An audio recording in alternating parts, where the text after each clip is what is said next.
1, 2, 3, 4. Rev up your engines!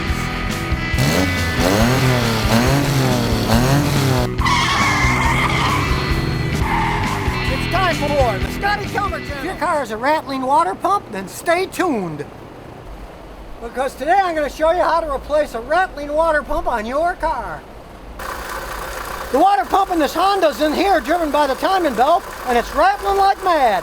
Now we're going to have to take a lot of stuff apart to get to this water pump, so here goes. Now the first thing we have to do is take the valve cover loose so we can get the front of the timing cover off. So we take all this plastic crap off, then take the coils off, and throw everything in a big plastic bucket so you don't lose anything.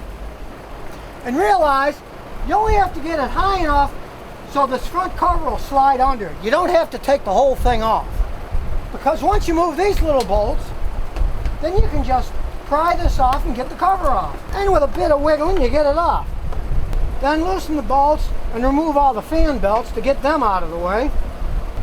Now with these Hondas, often the hardest thing to get off is the harmonic balancer pulley.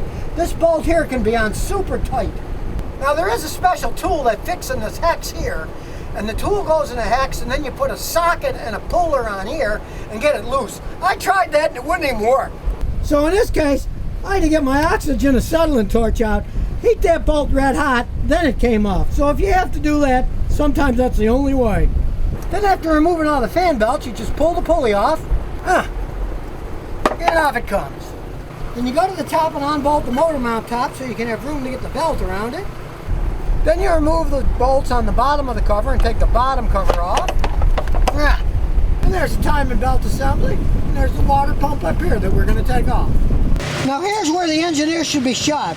You have to take the alternator and this whole giant bracket off just to get to the timing belt to get it off to get to the water pump, because the idiots made it that way.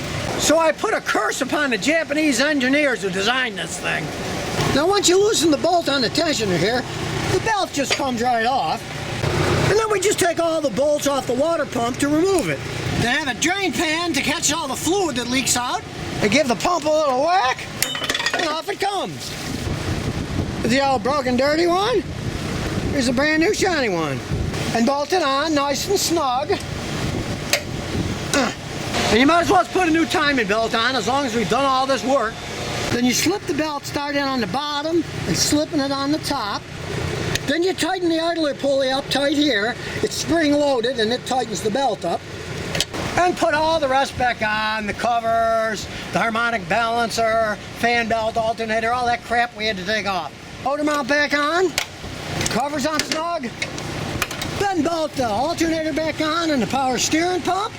And bolt the crankshaft pulley back on. Then put the valve cover back on and the ignition coils. Then pour the coolant back in the car and start her back up. And there we go, all the horrible rattling noise is gone. Got a new water pump and a new timing belt. So the next time your water pump starts rattling, why not fix it yourself? If you have any car questions, just visit the Scotty Kilmer channel. And I'll answer them when I make it back from my trip into the past. But it'll be a shame because gas will be more than 21 cents a gallon then.